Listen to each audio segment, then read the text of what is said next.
Hello everyone, welcome back to my channel. This is Shipanshu. इस video में आपके साथ जो मैं डिस्कस करने जा रहा हूँ वो मैं डिस्कस करने जा रहा हूँ आपके एल्पेक्स सोलर आईपीओ कंपनी के बारे में, जो कि 15 फैब 2024 को लिस्ट होने जा रहा है। तो इस वीडियो में बेसिकली हम जानेंगे कि जो एल्पेक्स सोलर आईपीओ है इसमें लिस्टिंग गेन कितना हो सकता है, और आपने अगर जैसे अपने जैसे इसको अलाउ करा और अगर आपको अलॉटमेंट मिल चुकी है तो इस बेसिस पे आपको जब ये लिस्ट होगा तो आपको उसके बाद इसे होल्ड करना चाहिए, नहीं करना चाहिए, और कंपनी बेसिकली कर क्या रही है, इसका बिजनेस मॉडल कैसा है। तो आपको इस वीडियो में पूरा डिटेल में मैं आपको एक रिव्यू देने जा रहा हूँ, which will only take like 4 to 5 minute. But make sure अगर आप इस चैनल में फर्स्ट टाइम हो और अभी तक अगर आपने इस चैनल को सब्सक्राइब नहीं करा तो मेक श्योर आप इस चैनल को सब्सक्राइब कर देना, और साथ ही साथ इस वीडियो को लाइक कर देना, जिससे कि मैं आपको डेली बेसिस पे आपको आईपीओस और आपको शेयर मार्केट से रिलेटेड आपको न्यूज़ मिलती रहे।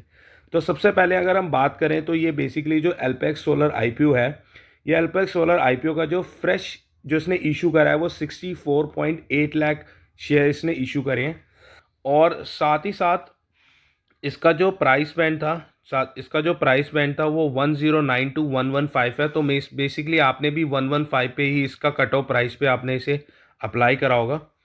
और साथ ही साथ अगर हम इसके यहाँ पे देखें आईपीओ के बारे में, तो सबसे पहले देखो आईपीओ का ना, आपका जो ये लिस्ट होगा, ये जो बेसिकली लिस्ट होगा ये आपका होगा एनएससी में, आपका ये लिस्ट होगा आईपीओ।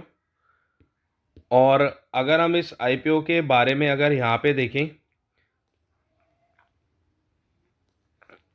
आफ्टर आईपीओ के लिस्ट होने के बाद जो इसके प्रमोटर की जो होल्डिंग है वो 68.76% रह जाएगी, जो कि 93.53% थी पहले, और आईपीओ लिस्ट होने के बाद ये 68.76, क्योंकि इसका जो प्रमोटर की शेयर होल्डिंग है वो डिक्रीज होगी।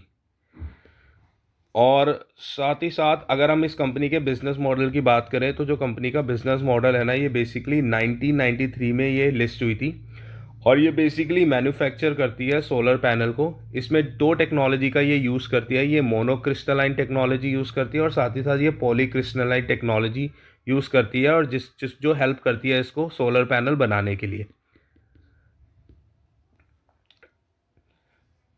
और अगर हम इसके एसेट्स की बात करें तो सबसे पहले अगर एसेट्स की बात करें, जो कि 31 मार्च से 2023 में अगर आप देखोगे तो एसेट्स जो है ना इसके ईयर ऑन ईयर इसके बढ़ते रहे हैं। जो कि पहले इसके एसेट थे 9,935 करोड़ से, फिर इसके 10,000 हुए, फिर उसके 12,000 के करीब हुए, फिर 14,000 के हुए। तो एसेट्स में इसके आप देखोगे तो ईयर ऑन ईयर इसके एसेट बढ़ रहे हैं। साथ ही साथ अगर हम बात करें इसके रेवेन्यू की, तो रेवेन्यू भी अगर आप देखोगे तो पहले 14,972 करोड़ थे 31 मार्च 2021 को। फिर इसने 16,000 के करीब इसने आईपीओ में अपने रेवेन्यू पोस्ट करे, फिर इसने 19,592 के करे, फिर 21,310 करे। तो ईयर ऑन ईयर इसके रेवेन्यू बढ़ रहे हैं। अगर हम प्रॉफिट आफ्टर टैक्स की बात करें तो प्रॉफिट आफ्टर टैक्स में भी देखोगे 315 करोड़ के इसने प्रॉफिट आफ्टर टैक्स करा, फिर इसने 19 का करा करोड़ का, फिर 378 का, फिर 760 का। तो अगर आप देखोगे ना ईयर ऑन ईयर इसके जो प्रॉफिट आफ्टर टैक्स है ना वो भी इसके इसके बढ़ते रहे हैं। साथ ही साथ अगर आप इसकी नेटवर्थ देखोगे तो नेटवर्थ में भी ना बेसिकली इसका 3,748 के इसकी नेटवर्थ थी पहले साल में, फिर उसके बाद 3,767 करोड़ के हुए, फिर 4,1,460 करोड़ के हुए, फिर 4,906। तो ईयर ऑन ईयर इसकी नेटवर्थ भी बढ़ती रही है। अगर हम रिजर्व एंड सरप्लस की बात करें, जो कि कंपनी के पास होना चाहिए, उसमें भी अगर 3,148, 3,167, 3,546, 4,307। सो ईयर ऑन ईयर इसके रिजर्व एंड सरप्लस भी बढ़े हैं। बट साथ ही साथ इसकी बोरिंग भी बढ़ी है, जो कि पहले 2,992 थी, फिर 2,669, फिर 4,735 एंड 4,175। तो इसके जो बेसिकली टोटल बोरिंग्स की अगर हम बात करें ना, तो बोरिंग इसकी 2021 से 2022 तक तो इसकी बेसिकली बोरिंग बढ़ी है। फिर इसकी अगर आप बोरिंग देखोगे ना तो यहाँ पे थोड़ा सा बोरिंग में इसका जंप आया, बट उसके बाद बोरिंग थोड़ी सी रिड्यूस भी हुई है।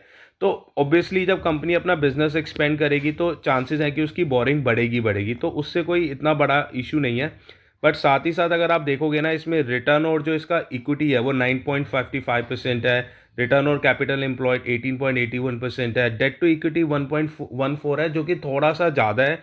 आइडियली कहा जाता है कि ये 1 से थोड़ा कम होना चाहिए।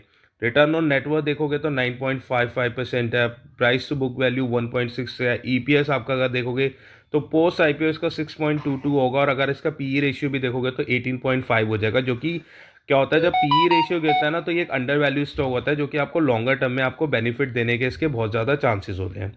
साथ ही साथ हम इसका ये भी देख लेते हैं कि जो इसका ग्रे मार्केट प्रीमियम है अभी क्या चल रहा है। अगर हम 14th की बात करें तो इसका जो ग्रे मार्केट प्रीमियम है ये 150 चल रहा है, जो कि एक्सपेक्टेड लिस्टिंग गेन है कि 265। दैट मीन्स कि 130% का ये आपको चांसेस है कि ये आपको इसमें आपको लिस्टिंग गेन दे सकता है, जो कि एक बहुत बड़ा अमाउंट है। दैट मीन्स कि आपका कैपिटल ही डबल हो सकता है। तो as per my analysis I would say कि इसका जब ये होगा तो आपका जो कैपिटल, अगर आपको इसमें अलॉटमेंट मिली है तो इसमें चांसेस बहुत ज़्यादा हैं कि इसके आपका जो कैपिटल है वो डबल हो जाए। So that's all for my side.